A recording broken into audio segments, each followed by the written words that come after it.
Where are we? In John. What is going on? I honestly feel pretty bad. But do you guys really believe that King Jesus is Lord? Y'all really believe that? We sing a song, we do a goofy dance. Do we really believe that? I feel terrible for these guys up here because so exposed. I remember the first time I didn't know that song. Very awkward. So we're sorry. Hopefully a few more times we'll do King Jesus is Lord and you can dig with us. Okay, but here's where we are, okay? We are at Jesus' last night. Jesus' last night. And last week we talked about Jesus on his last night. Instead of running because he knew that he was going to take the cross, instead of fleeing, running away, instead of going, hey, you know what? Pass me the bread. I want to eat. I want to drink. I want to do all this crazy stuff because it's my last night here on earth. Instead, what he does is he goes, hey, let me serve you guys, right? Let me love you guys in a way that no one else is willing to, right? Let me get down. Let me wash your feet. And then he asks us to do the same. And it's like Eric was sharing, like, it's challenging to love people the way that Jesus asks us to. But tonight, we're actually going to skip John 14. Is that cool with you guys? We're going to go straight. It's quality, but I trust that you guys are reading it on your own, amen? But this is Jesus' last night. And I just want to highlight one thing in John 14, verse 6. Jesus tells the guys, he's like, hey, look. When all this boils down, I want you guys to know this, that I am the way, I am the truth, I am the life. No one can come to the Father unless they come through me. Jesus is like, I am the optimal human being. Okay? That doesn't mean like physical prowess. That doesn't mean, he's smooth with his words. That doesn't mean that he can rally people behind him. But what that means is that he perfectly reflects the image of God that was put in him. Image of God that we all bear, right? He perfectly reflects who God is in human form. And I mean, just like all of us, these guys are sitting here, they don't even know it's the last night. Jesus said things. They're still surprised whenever Judas betrays, right? So they're sitting here going, whoa, I can't believe he'd be willing to say that. I can't believe that he'll sit here and say, I am the truth, I'm the way, the light, the truth to the Father, right? And for us, it can honestly be the same thing when you really do look at who Jesus is, when you really do study out his life, his teachings, all that things. You can sit there and I just go, whoa. Who Jesus is, what he says about himself, the way he lives his life, how important is that way, truth, and life for 2018? How needed is this? But how important is that way, truth, and life to you? So that's what we're going to talk about tonight. The title for this lesson is, you can go to the next slide here, Fruity Pebbles for the Soul. Oh, yeah! Fruity Pebbles for the Soul, okay? And we'll get into that a little bit later. But let's start right here in John 15, verse 1, okay? Jesus says, I am the true vine, and my Father is the gardener. He cuts off every branch in me that bears no fruit, while every branch that does bear fruit, he prunes, so that it will be even more fruitful. You are already clean because of the word I have spoken to you. Remain in me as I also remain in you. No branch can bear fruit by itself. It must remain in the vine. Neither can you bear fruit unless you remain in me. I am the vine, and you are the branches. If you remain in me and I in you, you will bear much fruit. Apart from me, you can do nothing. I think this can be a very religious passage right here. You know what I'm saying? Everybody kind of knows remain in the vine. It's a catchy way to preach. It's a catchy thing to talk about, catchy thing to say. I need to remain in the vine this week. But ultimately, what does he mean when he says Remain in the vine. You know, so often I can go, yeah, of course I'm remaining in the vine. I'm having my quiet times, right? I'm reading the Bible. I'm praying. I'm showing up to T&L and the Devo and the church service. I'm even doing personal Bible studies where I allow people to challenge me, right? You go, of course I'm remaining in Jesus. You know, but I think with this specific illustration, Jesus is actually, he's trying to teach us something about what it means to remain. Okay? Go to the next slide right here, Keith. Okay, because this is what he's saying, right? All right, so this is actually a grapevine, okay? And, you know, I'm more of an expert with farm animals, not, you know, growing this kind of stuff, but this is a grapevine, okay? And so you can clearly see there's grapes, right? Okay, I've never seen one of these until I looked it up. But, all right, I think that we can connect even more with this. What is this right here? It's an apple tree, right? Okay, so when you look at these things, what do you see? Like where does the life of this tree, where does the life come from? It comes from the roots, right? Whatever this is, this grapevine, where does the nutrients come from? Vine, right? That big old thing in the middle, I'm pretty sure that's a vine. Okay? But hey, what is the most important part? The most essential part of these two plants? It's the roots, right? It's the vine. It's the thing that supplies nutrients. Okay, so I want you to imagine for a second. Can you imagine that you're a farmer, okay? And, you know, how terrible of a farmer would you be if you went, hey, you know what, I'm coming up with a new tactic, here we go, I'm going to cut this thing off right here, and I'm going to throw it on the ground, and it's going to be the best grapes you've ever had. You'd be an idiot, right? Terrible farmer, okay? Okay, so what about if you have this apple tree, and you're going, okay, this apple tree is awesome, but I want some good apples, okay? So you go, hey, let me take a can of gasoline, and let me just pour that on the base of the tree right there. What would happen? Yeah, it would absolutely, it would destroy the tree, right? It would destroy you'd have bad apples, that's right. Okay? Here's what I want you guys to understand, is that in these two pictures, we're the branches, right? Okay? We're not the whole picture, okay? We're just one of the little bitty branches that's got some leaves on it and a piece of fruit on it, right? And so do you realize that there is an enemy that wants to destroy your fruit? That the enemy, the dominion of darkness, is not concerned with you. Okay? I think I said that before. It cares nothing about you. Doesn't care what you do, where you live. Doesn't care if you're happy or not. It doesn't care about that. All it wants to do is make sure you don't produce fruit. If it can do that, if the enemy can get you to do that, then he will have done his job, right? Just to go, I'm going to cut off this person from the source that helps them bear fruit, okay? And that can be self-reliance, that can be sin. I remember a long time ago when I was figuring this stuff out and really deciding to become a disciple, that realization that what sin is it is like me pouring gasoline at the trunk of my tree. It's poison. It's not going to help me do what God desires, which is bear fruit. Okay, and that is the goal, isn't it? What God wants from us is for us to bear fruit. Okay? Fruit is, you can go to the next slide right here. Fruit is incredible, right? God wants us to bear this hardy, diverse, beautiful looking fruit, right? That's ultimately what he wants. It's for us to be a joy to this world. But the way to get there, go to the next slide. The way to get there is a little bit different, right? There's not as much color there, right? It's a little bit like kind of dirty, right? Okay? Hard work, right? Okay? But that's the way that you are really going to get good fruit, is if you take care of this right here. Okay? And so when Jesus, you can go to the next slide. When Jesus tells us that he wants us to remain in him, he doesn't just mean, I want you to go to church, I want you to do this, that, the other.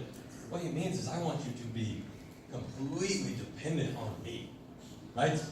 I want you to be completely, realize how dependent you are on who I am, on the fact that I am the way, the fact that I am the truth. I'm your source of what's true and what's not true according to this world. I'm the way that you want to live your life, right? He's saying, I want you to be completely dependent upon me. Just like an apple tree is with its roots. Okay, so he doesn't mean attend church activities and subscribe to certain beliefs. That's not what remaining in him means. What it means is that, man, you are on your knees, right? That you till up the soil of your heart, right? That when things go south, you're sitting there going, help me, Jesus. I need you, Jesus. I can't do this on my own. But also when things are going good, right? Even when you don't necessarily feel like, according to the world, that you need it, right? You're still going, I don't have this figured out. Thank you so much for the blessings you've given me, but I still don't have this figured out. I need you. I want to be with you. I want to be connected with you. Teach me how to pray. Teach me how to forgive. Right? Teach me how to speak, how to teach, how to be who you want me to be, how to bear fruit. That's what Jesus desires. You might want to write this down. Remaining is much more of a relationship than it is obedience. You know, obedience flows out of the relationship. And what does it produce? Fruit. Fruit that God desires. And God's fruit is good, is it not? Yeah.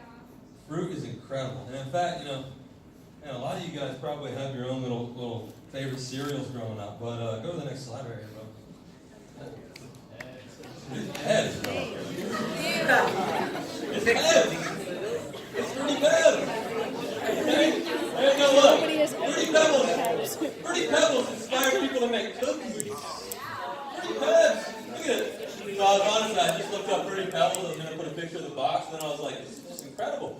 Cakes. Look, LeBron James is like, I want a shoe with Fruity Pebbles on it. Like, Fruity Pebbles. That's what it is. No argument, okay?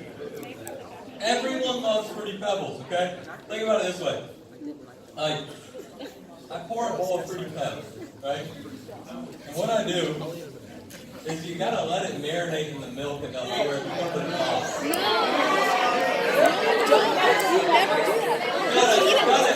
gotta take on a new identity. And no longer is it this crispy, crunchy little stick your hand in a bag and eat it. It's not what it makes. It's made for milk. It's just they dry it. They dry it before so that it lasts longer.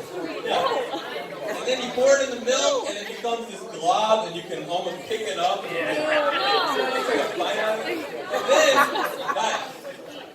And then what's left over is just I mean, if there's cows in heaven, they're going to have Fruity Pebble milk. Coming right out of the oven. Right out of the oven. That's what heaven goes like. Heaven goes with milk and Fruity Pebbles. Okay, so, guys, listen. Fruit, ultimately, is incredible, right? Right? But we have got to desire, we've got to love, and we've got to want spiritual fruit. Amen? That's the thing that we've got to desire. You know, and what does Jesus mean when he says fruit? Like, what does it mean to produce fruit, right? A lot of us, we go straight to thinking evangelistic fruit, right? It's like, oh man, go and make disciples of all nations. Baptize them in the Father, Son, and Holy Spirit. Teach them to obey everything I've commanded. That's how you bear fruit, right? Mark 1:17. Come and follow me, I will make you fishers of men. And you'll bring in a ton of fruit, right? A ton of people whose lives changed, just like Eric's did, right? But, you know, there's more fruit than just making disciples that Jesus wants us to bear, right? Go to the next slide right here. Let me just read this real quick. It says, but the fruit of the Spirit, this is Galatians 5. The fruit of the Spirit is love, joy, peace, patience, kindness, goodness, faithfulness, gentleness, and self-control. Against such things there is no law. Do you think that people want these things? Do you think that people desire these things for their lives? These attitudes, these feelings? How many people, ourselves included, just think about this, spend their entire life striving to feel this way. They look forward in their career. They look forward in money. They look forward in all these things. Man, once I get to this position in my company, if I work hard enough, if I put in enough overtime, if I do all these things, once I get there, I'll have job security. That'll lead to peace, right? I'll have peace. Right now, I just got to have patience because my job is so demanding, right? I can't wait till I have that, right? Man, once I make enough money in my life, that's when I'll really see joy. Right now at school, it's just this grind to try and get through. You turn to relationships. Man, maybe this person will really love me the way that I desire to be loved, right? Maybe this person is the one. Maybe they're the one that can make me feel this joy that I'm desiring. People turn to all these different things, but ultimately, I know for me, it was turning to sin, right? I'm searching for something. I'm searching for something that I want in my life. I turn to sin. You know, I tried to eat Fruity Pebbles to feel these things, right? Right? Okay? And it doesn't give you that. It just ends up, you know, you give it to the marketing and it just makes it sugar high and you're bloated, right? It doesn't give you joy. Okay? Well, how good they taste. But Jesus can give us these things. Jesus can give us these fruits, and he wanted to make sure that his guys knew that on the last night of his life. Go to the next slide right here. Are you willing to get pruned? Question. Are you willing to get pruned? Well, it says in verse 2, it says, he cuts off every branch of me that bears no fruit. Well, every branch that does bear fruit, he prunes, so that it will be even more fruitful. You're already clean because the word I've spoken to you remain in me, also remain in you. No branch can bear fruit by itself. It must remain in the vine. Are you willing to be pruned? Are you willing to change the way you live your life? To remove the bad, to remove the things that you have decided are right and wrong. You know what I'm saying? Are you willing to let Jesus prune you? To make way for the true vine. You know, but it's funny because even with this, it's like, well, how do I get pruned? How do I allow that to happen? What do I need to do? Let's look right here in verse 9. It says, as the Father has loved me, so I have loved you. Now remain in my love, right? There's that remain again. I want you to remain in me. I want you to remain in my love, right? Now remain in my love. If you keep my commands, you will remain in my love, just as I have kept my Father's commands and remain in his love. I told you this so that my joy may be in you, and that your joy may be complete. My command is this: love each other as I have loved you. Greater love has no one than this, to lay down one's life for one's friends. You are my friends if you do what I command. I no longer call you servants, because a servant does not know his master's business. Instead, I have called you friends. For everything I learned from my Father I have made known to you. You did not choose me, but I chose you and appointed you so that you might go and bear fruit. Fruit that will last. And so whatever you ask in my name, the Father will give you. This is my command. Love each other. Go to the next slide right here. If you keep my commands, you will remain in my love. Right? And I think with this is actually kind of challenging, right? Yeah. Because what this sounds like to me is conditional love.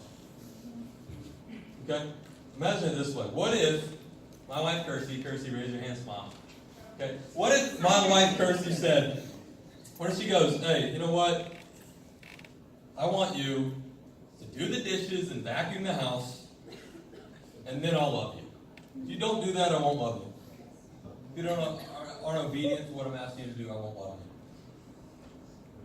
That would be terrifying, right? It would be the cleanest house. I would literally constantly worry about making sure that oh no, there's a dish, let me run and do it. Right? Okay? And so do we really think that that's how Jesus is? That we've got to constantly be worrying about, am I in his love? Am I remaining in his love enough? Am I keeping his commands enough? You know, here's the difference. Jesus' commands, they're not favors or rules. Yeah. What he commands us to do is to love. to bring love into a selfless world, right? Yeah. Now imagine if Kirsty said, I won't love you. I will not love you if you abuse me, if you cheat on me, if you give me the silent treatment and only come home on your terms. Would that be fair? I think it would, honestly. But we do this to God's people every day. We bring this stuff into God's world, right? He asks us to enter into a covenant with them where he's going, hey, I've got one love. Right? But our selfishness gets in the way. He's not conditional. He's calling us to love, to change, right? Jesus' way, his truth, his life, remaining in him and following his commands. Really what it comes down to, what it is it's just fruity Pebbles for the world. That's what you're doing. If you're following Jesus' commands, you're not running around making sure that your spiritual house is all swept clean. What you're doing is you're bringing outside a big old bowl of fruity Pebbles that you just made, and it's nice and soggy, right? And you're going over to everybody else, you're knocking on it and say, hey, I want you to experience this, right? Okay? That is what bearing fruit is all about. That's what following Jesus' commands is all about. That's why we be radical to follow Jesus' commands. That's why we stand up against the world and we say, I'm not willing to do this. That's why we put up boundaries. That's why we allow Jesus' commands to change us. Because it's not about me sweeping my house clean. It's about me changing the world. That's what his fruit can do. Okay? And so, you know what we're going to do? Because sometimes I think I stand up here, and Graham stands up here, and it's just any preacher, and it can just be really hard to figure out what to do, right? It can be really, really hard to actually go, hey, this is what the guy said, this is what the word said, now what do I do with this, right? So we're about to do an activity. Okay? Activity time. So just bear with me for a second, go to the next slide right here. So don't do this yet. But you're going to get in a group of 2 or 3, okay?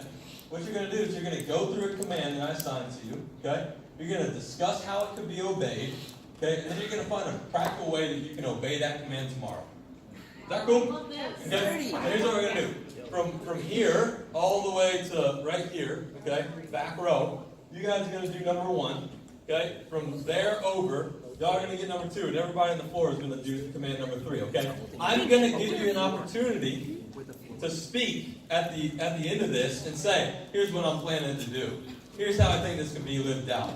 Here's how I think this brings fruit into the world. Does that make sense? All right, so let's find a group of 2 or 3, and we'll review back in a moment. You can swipe away from me, all right?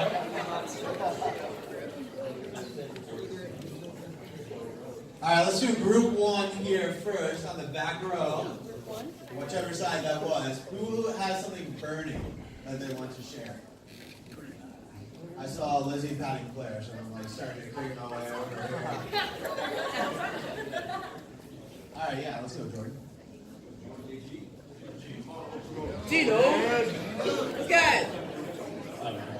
So we kind of talked about maybe writing down on your notes or writing somewhere in your phone, like some people that you may be holding something against, or maybe only family members that you're not feeling the hottest about, or even some friends that in high school kind of did you wrong or stuff. But kind of writing some people down and being like, I really want to pray for them tomorrow, not praying that they all of a sudden figure out life or like that they need to fix their mistakes, but being like, God, I really pray that you can soften my heart to just how I'm feeling about them. Another thing we even talked about was kind of politics. I think a lot of us are feeling pretty one-sided on kind of one person or one party and so on and so forth. And I think it would be cool to pray for both parties and kind of the same thing, not pray that they're like all of a sudden going to fix all the things that they're not doing right, but praying that that they find God, that they really want to go out their relationship with God and grow in that way. Forgetting the third thing that we said, but just even praying that our own hearts can be softened and really talk to others about some things that we've probably wronged other people, and knowing that we've probably made just as many mistakes as people have done to us. So, amen. That's awesome. I love that now one that Jesus gave a really simple command of praying. He wasn't like, go do all this stuff. He just said, pray for them. So group 2, I don't remember where you were, but I think you're back here somewhere. So anybody from group 2? I saw Victoria. Come on, Vic. Let's go, Victoria. Okay. Yeah, so we just talked about praying for courage tonight because I think that we had to point out the fault of others. Yeah, so basically it was like, you go and confront the person, if they don't really listen to you, then, get a group of 2 or 3 people and then go back and listen to them and go to the church and just... If they've sinned against you. That's the context. Okay, cool. Thanks, man. Yeah, but we were basically just talking about, like, praying for courage tonight and being able to ask God to help you for that, like, situation and then going tomorrow. Because I think that we, like, go into conversations thinking that, like, we're the ones who are going to solve the problem and, like, we're the ones who are going to fix the issue with the other person, but it's really God that gives you that courage to do that. And so, like, going to Him and, like, asking Him for help and for guidance, and I think that helps, like, that gives Him the power to, like, lead the conversation, and He gives you the spirit to, like, work through that. That was incredible. Let's go. All right, group 3. And try to give like a quick summary of the passage since we didn't all of us read this.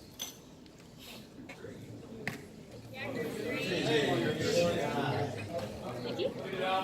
Come on, Nikki. Lauren!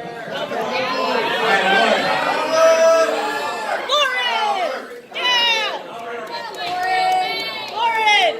So the passage in Luke is the passage of the Good Samaritan, and Jesus talking to these experts of the law, like, who is my neighbor? Who am I supposed to love, right? And so this robber looks terrible, side of the road.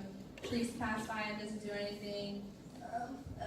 Levite goes on the other side and doesn't do anything, and then a Samaritan. And the context, like the historical context of it is really cool because Samaritans weren't looked at, right? Like this expert of the law didn't see the Samaritan like as a person who would have done that. And so basically just seeing your neighbor as someone you wouldn't expect, I guess, or just someone like the people around you. It's not just people you want to love or just people that you would think are good people.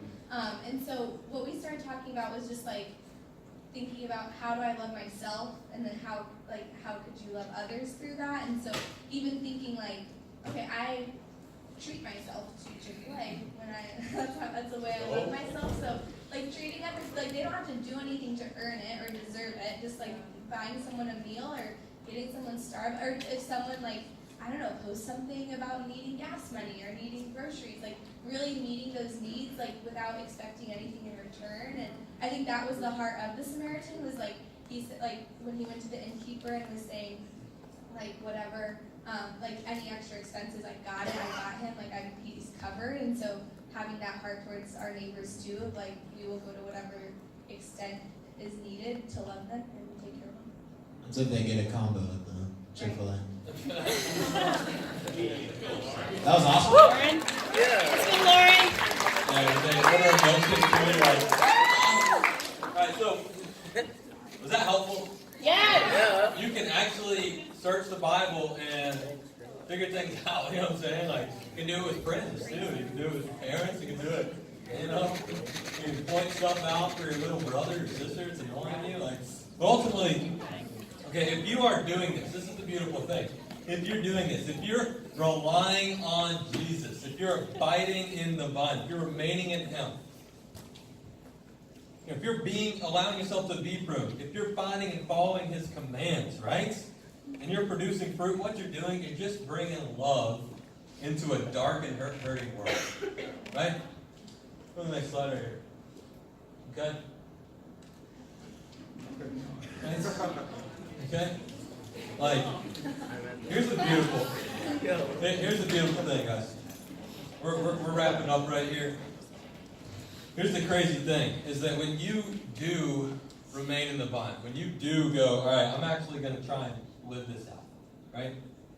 I'm going to try and be loving. I'm going to try and love people the way that Jesus loved them. I'm bearing fruit, all that stuff. I think what you realize is that even though you're the one loving somebody else, it's really good for that person, but how good does it feel for you? You know what I'm saying? How incredible does it feel for you? And I think Jesus even says that right here. Look in verse 10. It says, if you keep my commands, you will remain in my love, just as I have kept my Father's commands and remain in His love. I have told you this, so that my joy may be in you, and that your joy may be what? He's like, I'm telling you to obey my commands, not so that you can earn something or make sure you get in the door or produce fruit so that you're not cut off and thrown into the flames. He's not saying this so that you cannot be afraid anymore. He's saying, I want you to be complete. I want you to experience the joy that I created you to experience. Right? I want you to be like me. You know, Jesus, he's not asking us to keep a checklist to make sure that we live up to his standards. He wants and commands us to love the way that he loved. To forgive our enemies, to pray for our persecutors, to pick up our cross for the world. And don't you think that the world needs those kind of people walking around? Don't you think Kennesaw State needs those kind of people walking around? Is that what you see on the political ads? You know, people wishing the best for each other. Best of luck, right? Let the best person win, or the person that's going to be best for the people we're governing win. That's what I desire, right? Do you see that? Or do you see bitterness and pride hidden behind names that are in red or blue, right? That's ultimately what it comes down to. But even as Jesus is saying all this stuff, right? When they look back, when these disciples that are hearing this last night, okay? Pretty soon, and this is what we're talking about next week. I mean, just maybe hours after Jesus said this, one of Jesus' best friends, one of his closest friends, people that he loved most, is going to walk up and is going to betray him with a kiss. Right? Judas is going to walk up and say, yeah, I left early, not because I was going to do what I said I was going to do. I went to go grab these people because I wanted some extra money. And Jesus' disciples are looking back on this conversation that he was having with them, and they're going, I can't believe it, though. Knowing that he was about to be betrayed, and all of us were going to desert him. The last thing Jesus talked to us about was love. How much he loved. How much he was willing to love us, and how much he desired for us to love the way he did. You know, this world needs all-in disciples of Jesus. To close out, I want to remind you guys of the first keynote of the semester when we started studying out John. Okay, go to this next slide right here. In the beginning was the Word, and the Word was with God, and the Word was God. He was with God in the beginning. And through him all things were made, and without him nothing was made that has been made. And in him was life. And that life was the light of all mankind. The light shines in the darkness, and the darkness has not overcome it. Who will you be?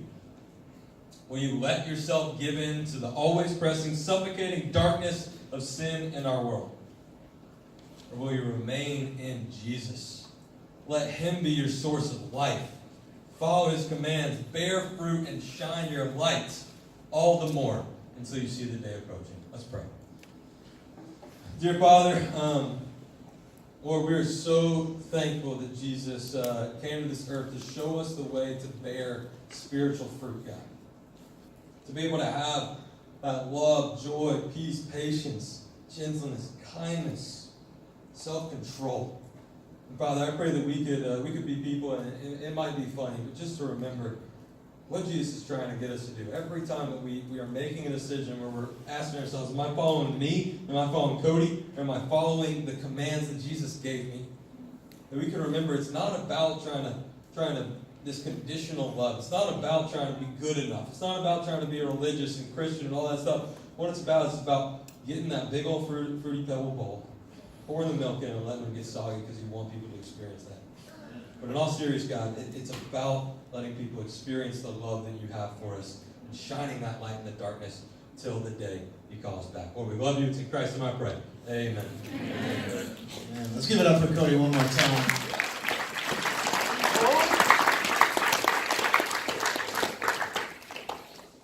We're going to do just a couple minutes of feedback here because it was awesome already hearing what you guys got from the scriptures.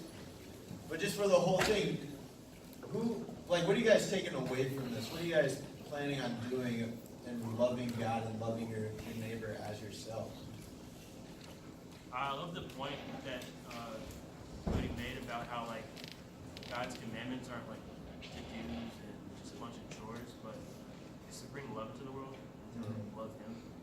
And I feel like I can forget that a lot. Like, I just have to do this, I gotta like, get through this, do this. But Yeah. remembering that it's love is just so much more freeing and a lighter burden. And it's actually like a joy, like you can enjoy it.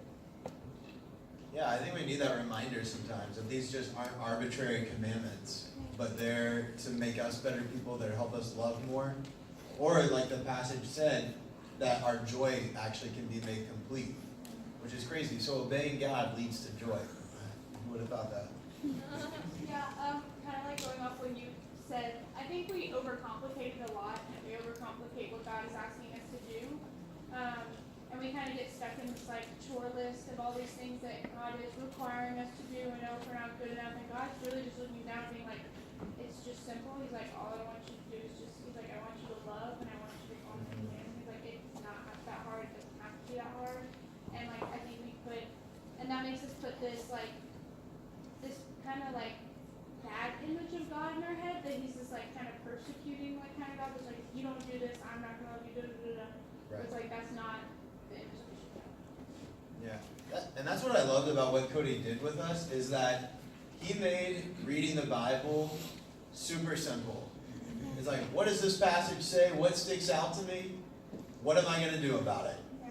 So if you want to know how to have quiet times, that's it right there. Read the passage, like, what did Jesus do in here? Oh, okay. What am I going to do? I guess I'm going to have to do some variants of that tomorrow. And then go do it. And so I think you're right. We do make it extremely complicated. And so I've been loving that recently, kind of doing that and like, wow, what do I feel like God is talking to me about right here? And then what am I going to do about it? It makes it super simple, but actually much more exciting, because it's not just me reading the Bible, it's me living it out. And there's more power there. Yeah, let's get a couple more. Let's do back in the back. Cody, I think I really appreciated just the visual of like how great or terrible of a farmer would I be if I just cut the vine and sit on the ground and just like watch that thing grow. Because I think I can do that personally. Like, not on you, I got this and figure this out real quick. With things in my spiritual walk. So I think that's really made me feel really stupid. Like, so appreciate it. Nice. All right, let's go Zechariah, and that will be the last one. Sorry, I think Zechariah. Nice goal. But no, so even as we talk about love God, love, you know, I was like, how do you do that? I love what Jesus says in verse 7. It says, if you remain in me, and my words remain in you, ask whatever you wish and it will be done for you. And it's funny, whenever I like read that passage, all I remember was if you remain in me, ask whatever you wish and it will be done. I'm being honest. So when I looked at that, I was like, okay, like, to like love God and to be able to follow and love Jesus, you know, and be thankful all He's done, it's like His words have to remain in me, and that's where the change happens. That's